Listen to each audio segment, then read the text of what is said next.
Olá a todos. Eu tenho um amigo que mora em Israel e uma vez ele me contou uma experiência que ele teve fantástica. Ele estava o dia inteiro no seu escritório em Jerusalém, trabalhando duro, ganhando o pão de cada dia. E ele ficou mais tarde no escritório. Tinha muito serviço, não queria deixar nada para depois, ficou até altas horas no escritório e guardou com ele uma caixa de biscoitos para ele ter o que comer depois, quando ele chegasse em casa. Ele saiu do escritório, ia em direção ao seu carro, e quando ele abria a porta do carro, de repente, ele sente um cutucão atrás dele.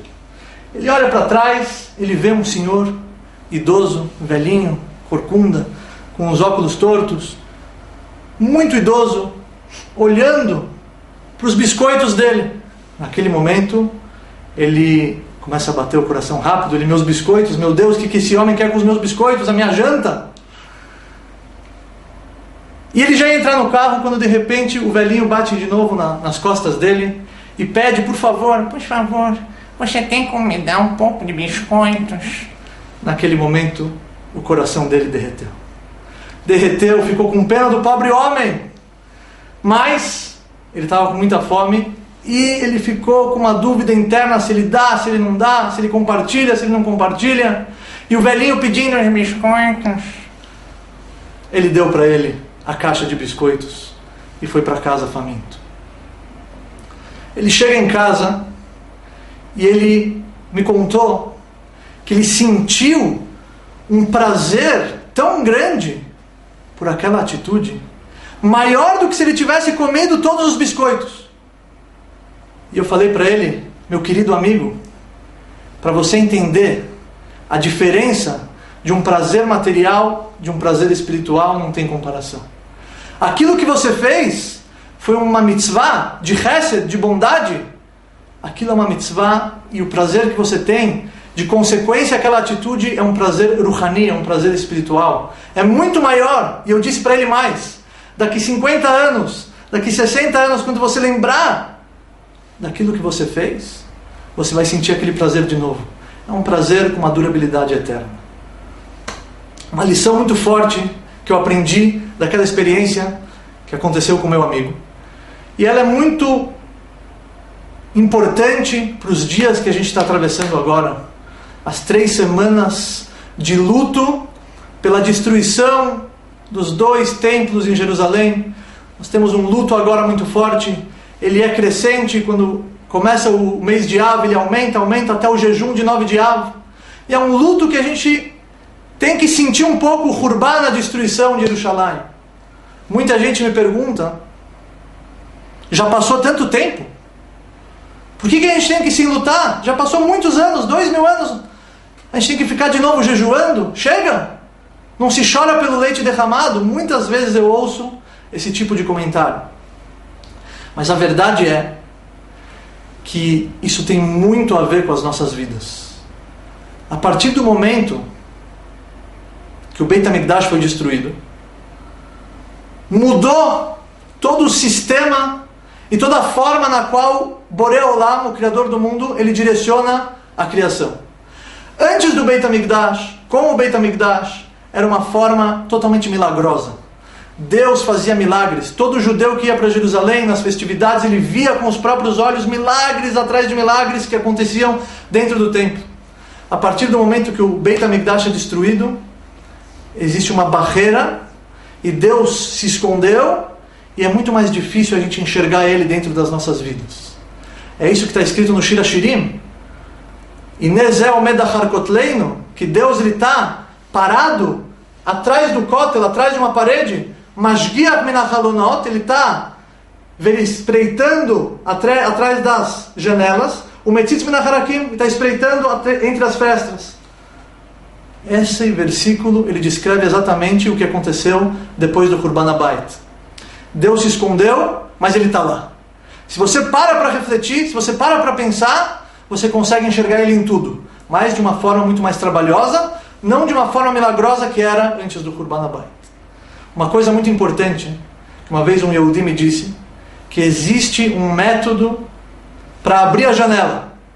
Para abrir a janela e introduzir Deus dentro das nossas vidas com a mesma intensidade que era antes. Como? Através de um ato que se chama Chesed, bondade. Quando você aplica o Chesed com as criaturas, você nada mais nada menos está se igualando, entre aspas, com o Criador. Uma característica muito forte do Criador é a bondade dele, a infinita bondade dele para com as criaturas. Quando o homem ele aplica essa bondade com os seres humanos, ele está se igualando um pouquinho com o Criador. Quando ele se iguala com o Criador, ele consegue sentir a Kadosh Baruch Hu muito mais dentro dele. Ele consegue sentir Deus, ele consegue enxergar Deus de uma forma muito mais intensa. Essa é a forma de abrir as janelas. Fazer Chesed. Eu ouvi uma história que aconteceu com um dos mestres do meu mestre. O Rav Aryeh Levin, um grande tzadik que morou em Jerusalém. Certa vez, ele estava andando na rua. E ele passou do lado de um hospício. Do lado de um Beit Meshugaim, de um hospício. Estava passando tranquilamente, quando ele escuta gritos. Ah! Ah! Ah! Rav Aryeh Levin se assusta, se sensibiliza. Eu sei que é normal escutar gritos do lado de um hospício. Uma vez, uma pessoa estava andando do lado de um hospício. E ele escutou um grito. 45! Tá, tá, tá! 45! Tá, tá, tá! Ele ficou assustado, ele foi ver o que era. Ele leva uma torta na cara e depois ele ouve 46! Tá, tá, tá! 46! Tá, tá, tá! É normal ouvir gritos perto de um hospício, mas o Rav Aryeh Levin não deixou barato. O Rav Aryeh Levin quis entrar e verificar. Alguém está sofrendo? Alguém precisa de ajuda? Ele entrou no hospício. O Rav Aryeh Levin, um grande tzadik, entra no hospício. Ele vai andando pelos corredores até chegar ao quarto que de lá estava saindo os gritos desesperadores. Ele fica parado do lado do quarto, até que passa um enfermeiro. Ele pega o enfermeiro e fala: por favor, me ajuda, esse homem está gritando, esse homem precisa de ajuda. Por que vocês não dão para ele um remédio? O enfermeiro falou, naquela época, quem estava no governo de Israel eram os britânicos, e o enfermeiro falou para o Rav Aryeh Levin que os britânicos estipularam uma lei, uma regra, que só vai ganhar remédio tranquilizante quem tem família, pai, mãe, avó, que seja, alguém que tem família. Esse homem, coitado, disse o enfermeiro, ele é um sobrevivente da guerra, ele veio aqui, chegou em Israel sem pai, sem mãe, perdeu a família inteira na guerra, ele é coitado, ele não tem ninguém, eu não posso descumprir as ordens da lei britânica, eu não posso dar para ele nenhum remédio tranquilizante. Rav Aryeh Levin parou, olhou para o enfermeiro e disse: qual o nome desse paciente? O enfermeiro pegou a prancheta e falou o nome dele: Noach Podolsky. Naquele momento o Rav Aryeh Levin falou: Noach Podolsky? Ele está vivo? Não acredito! Me leva até ele! O Rav Aryeh Levin se fez passar de parente daquele paciente, entrou no quarto, beijou ele, o louco não estava entendendo nada, abraçou ele, que bom, quanto tempo, fez todo um drama, e o enfermeiro acabou vendo que ele tem sim um parente vivo e deu para ele o remédio tranquilizante e ajudou ele, acalmou ele, ele não gritava mais. O Rav Aryeh Levin recebeu sobre ele uma vez por mês todo o Rosh Chodesh e até aquele hospício, até aquele hospital, visitar aquele louco. Ele ia Rosh Chodesh, trazia chocolates, balas, conversava com ele, dava atenção para ele, dava amor para ele. E assim foi, durante muitos anos. Mas a história não acaba aqui. Depois de um tempo, na Shivá, no período de luto do Rav Aryeh Levin, os filhos dele estavam na casa recebendo o consolo das pessoas. Eles tinham perdido o pai, o grande tzadik, o Rav Aryeh Levin, todo mundo estava na casa, aquele empurra-empurra, de repente entra dentro da casa um homem com um cavanhaque francês, um casquete, um paletó roxo, uma bengala, e se direciona até os filhos do Rav Aryeh Levin. Ele olha para o filho, ele olha para as filhas, ele fala: escuta, eu quero contar um segredo do pai de vocês. Segredo do papai? Conta, pode falar. Saibam, eu fui enfermeiro durante muitos anos no hospício tal, e saiba que tinha um homem lá que antes de morrer me chamou e perguntou: quem é esse rabino que vem todo o Rosh Chodesh, todo o início de mês, falar comigo, me visitar? Ele fala que é meu parente, mas eu nunca vi ele na minha vida. Mas por causa dele eu consegui aguentar até agora. Já era para ter morrido faz muito tempo. Eu já não tinha mais gosto na vida, eu já não tinha mais motivo para acordar no dia seguinte. Mas eu esperava um mês inteiro para a visita daquele homem, daquele santo homem, daquele bondoso homem que vinha, conversava comigo, perguntava as novidades, perguntava se eu estava precisando de alguma coisa, se interessava, tinha compaixão. Aquele homem me deu mais vida do que eu achava que eu podia suportar. Saibam que o pai de vocês fez um ato muito nobre.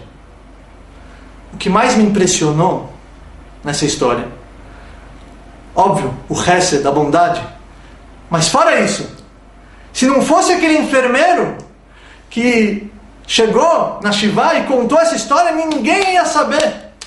O Rabbi Levin manteve isso em segredo entre ele e Hashem. Ninguém sabia. Era uma coisa dele e Deus. Muita gente quer fazer bondade, quer fazer campanhas, que chamem a televisão, que chamem os jornalistas. Olha como a gente é bondoso, olha como a gente é caridoso, olha como a gente tem essa instituição. Mas tudo com muito barulho, muitas câmeras. Não estou desmerecendo, mas, ao meu ver, todo mundo tem que ter coisas que ele faz em segredo, ninguém precisa saber. Atitudes de Hesed entre ele e Deus. Dessa forma eu tenho certeza que ele vai abrir a janela. Ele vai conseguir pôr em prática essa característica divina que está dentro dele, que é a Koach HaNetinah, que é essa força de dar que o homem tem dentro dele, e direcionar ela somente para o bem da humanidade. Que a gente possa ter o mérito de fortificar, principalmente nesse período de luto, a força do Hesed, a força da bondade, abrir a janela e sentir Deus cada vez mais. Shabbat Shalom.